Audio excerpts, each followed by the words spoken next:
So today we're talking about the rhetorical triangle, which is a triangle, and it has the components of any message.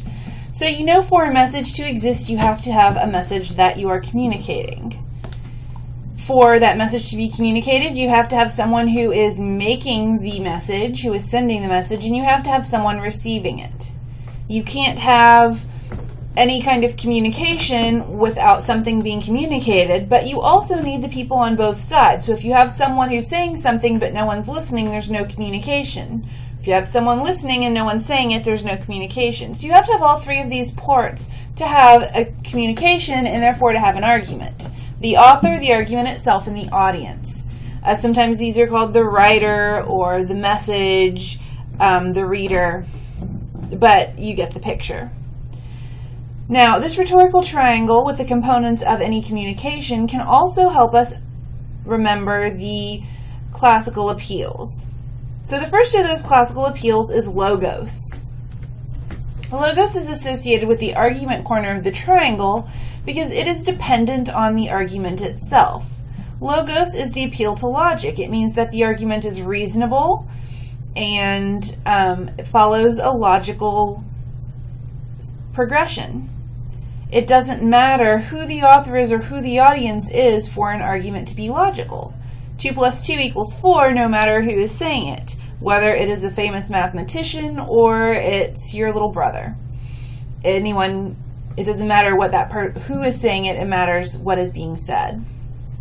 Now, the appeal to ethos is dependent on the author corner because remember, ethos is the appeal to the credibility of the author.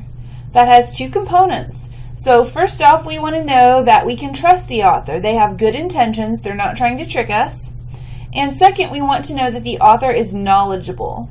So we need to believe that the author is qualified to speak on whatever subject is being addressed. So we need to trust them and know that they're knowledgeable. Third, we have the appeal to pathos. Pathos is the appeal to emotion. That's associated with the audience corner because it's the audience that feels that emotion. And we need the audience to feel that emotion because it doesn't matter what the author thinks. The audience won't be persuaded unless they also feel whatever is being expressed in the argument. In addition to ethos, pathos, and logos, we have another appeal that we often talk about, and this is going to be expressed in the middle of the triangle now as kairos. This is timeliness. This is the context of the argument, so why is it being brought up? And this kind of appeal is explaining why this is something that needs to be addressed and or needs to be addressed in a timely manner. So there you go, the rhetorical triangle. 3 corners, argument, author, and audience. Their associated appeals. Logos, the appeal to logic associated with the argument itself. Ethos, the appeal to the credibility of the author associated with the author. Pathos, the appeal to emotion associated with the audience. And kairos, the appeal to timeliness, which we have tucked away in the middle here.